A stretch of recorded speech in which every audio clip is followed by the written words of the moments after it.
All right, guys, what's going on? Welcome in. So first things first, it feels really good to be 2-1, right? 3 weeks into the NFL season, the 49ers game is out of the way. That big, cross-country West Coast trip out of the way. The 3 games in however long it was, 10 days, 11 days, out of the way.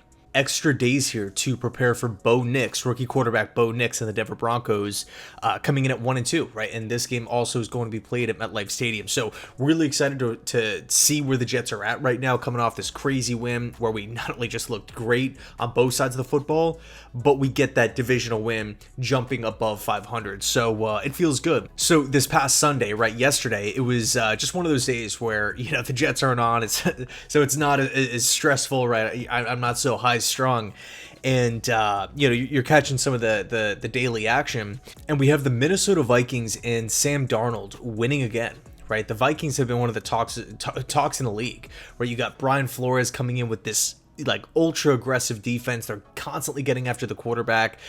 They completely manhandled the Houston Texans. And then, of course, offensively, you got Sam Darnold, who is taking care of the football, making great decisions. It really seems like him and Justin Jefferson have a great connection. Granted, it is Justin Jefferson, the best receiver in football. Definitely top 3, arguably number 1. But in any case, you got to give credit where it's due. Sam Darnold is killing it. And so you're going on social media and you're seeing comments just about, oh, the Jets messed it up. Look at how good Sam Darnold is and whatnot.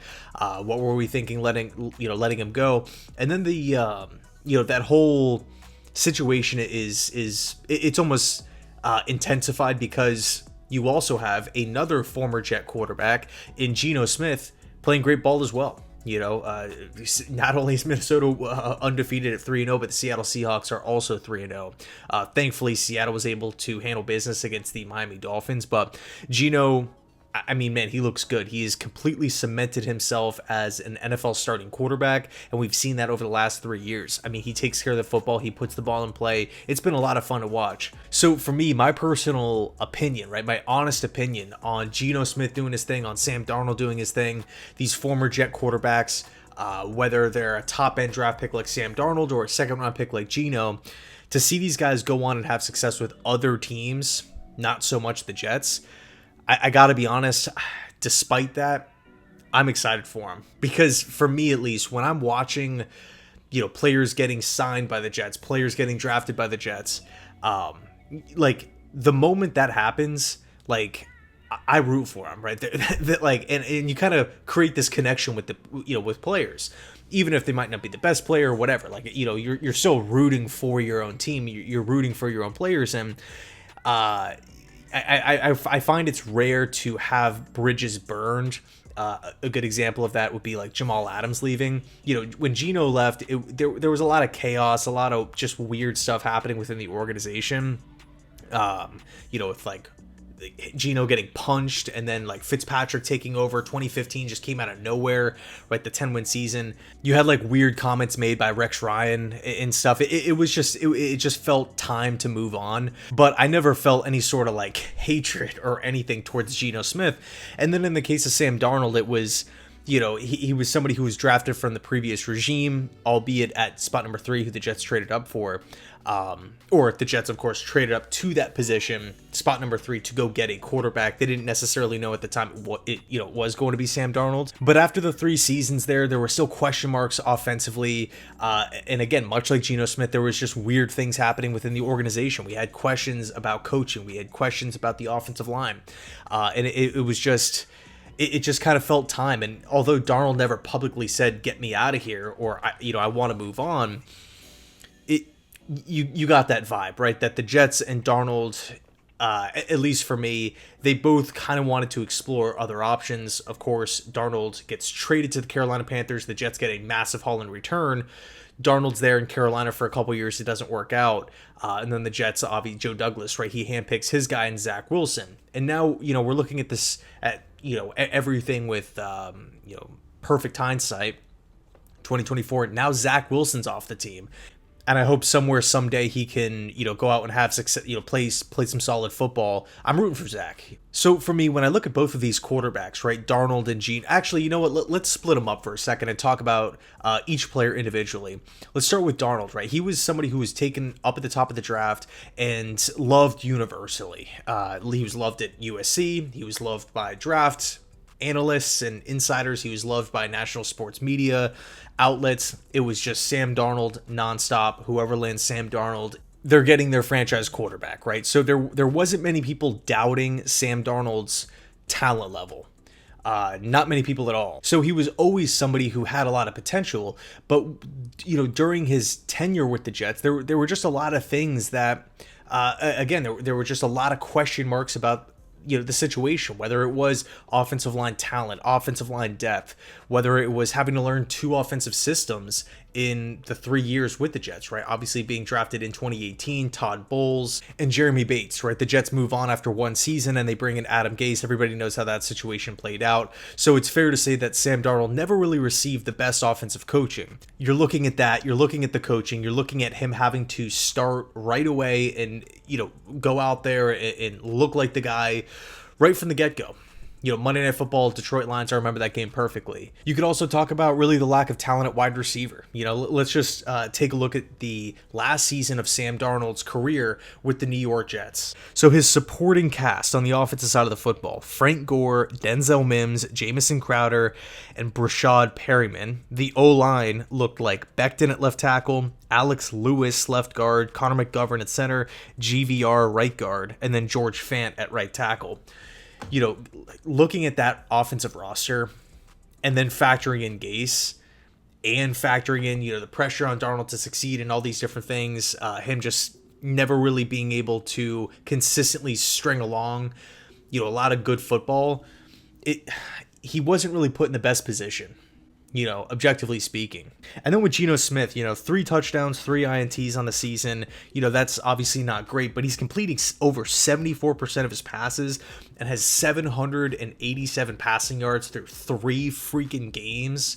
I mean, are you kidding me? Like that, Geno, again, is like, he's one of those offensive leaders in the Seahawks clubhouse.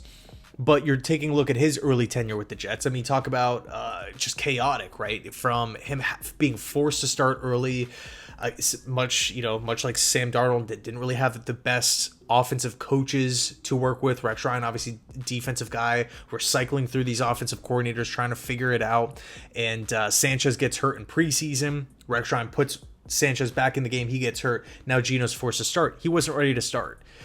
So now you're in this weird predicament where, Rex Ryan is, he's been here for a couple years. There's pressure on him to succeed, but at the same time, you're trying to develop a quarterback who isn't really ready to play.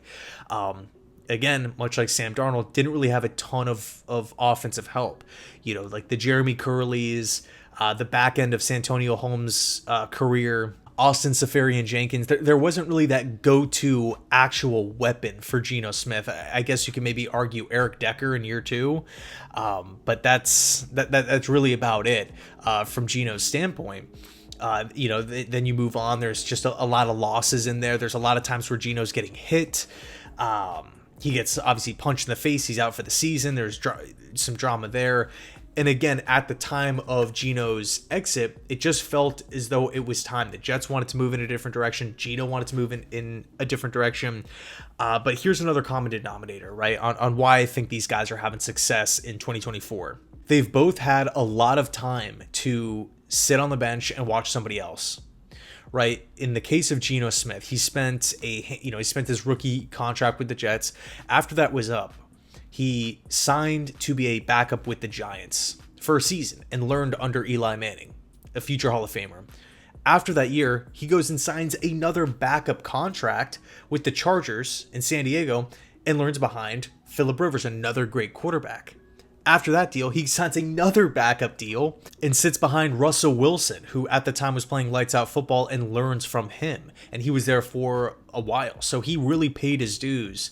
Being strategic in the free agent market, going to situations where he felt as though, I can really benefit by sitting behind a Manning, sitting behind a Rivers or a Russell Wilson, and not really have that much pressure on me, and I'm going to be a sponge and absorb the game and get better mentally, and really try to, dive into these meetings and these practices and just hone my craft. And then in the case of Sam Darnold, right, we trade him to the Carolina Panthers. He was there for 2 years, and it was more the same with the Jets, right? Getting hit a lot, didn't really look like somebody who had a complete grasp of what was exactly happening on the offensive side of the football. He was injured, right? He was injured in Carolina. He was injured every year with the Jets outside of his second year, but in that second year, he still missed time with mono, which I believe he missed 4 games. And so, Sam leaves Carolina after, having just like an up and like, 'cause there were moments where Darnold would have like a good game or two, but it never really felt consistent. He leaves and he goes to the 49ers, right? Arguably one of the best ran organizations in the National Football League, with one of the best offensive minds in Kyle Shanahan. Backs up Brock Purdy, learns for a season. Where does he sign in 24? The Minnesota Vikings with Kevin O'Connell, from that same tree, right? Same coaching tree. So he already kind of has that background. The year prior, working with Shanahan, the mastermind of it all. Now he's going to Minnesota. Unfortunately, right, for Vikings fans, McCarthy is done for the year. So Sam Darnold gets this opportunity to start, and he's looking around, and all of a sudden he has a fantastic supporting cast with Justin Jefferson and all these different guys. We could go down the Vikings roster, and same could be said with Geno Smith, right? He has a lot of talent there. And also too, this is a new offensive coordinator with Ryan Grubb. They're really, there's a big emphasis on getting receivers open down the field. So I'm excited for these guys. I'm happy for them. I'm pulling for them. By no means am I rooting against them or anything like that. I'm not rooting against Zach Wilson, in Denver. I just think it goes to show that what, sometimes it's not the best idea to play a rookie quarterback early. Sometimes it's not. Sometimes it works, right? Justin Herbert, right, has to come in for Tyrod Taylor. CJ Stroud, we all know what he did last season. Trevor Lawrence, just signed his big deal with Jacksonville. But for me, I just don't think a quarterback gets much worse. I don't think he takes steps backwards, and this is just my opinion. Not saying I'm right here, but, I think if you draft a quarterback, I don't care where, first overall, last pick in the draft, and he has to sit for a month, in that month, he's not getting worse. Going to meetings, learning behind a veteran, not having the pressure on him early, getting first team reps, learning, right, watching home games, away games, night games, rivalry games, all these different experiences that are fresh, and some guys handle it better than others for sure. And we could even look at this year's quarterback class, right? I like how the Patriots didn't force Drake May out there in the first week with a bad offensive line and a not so talented group at wide receiver, a team that isn't really projected to be all that great.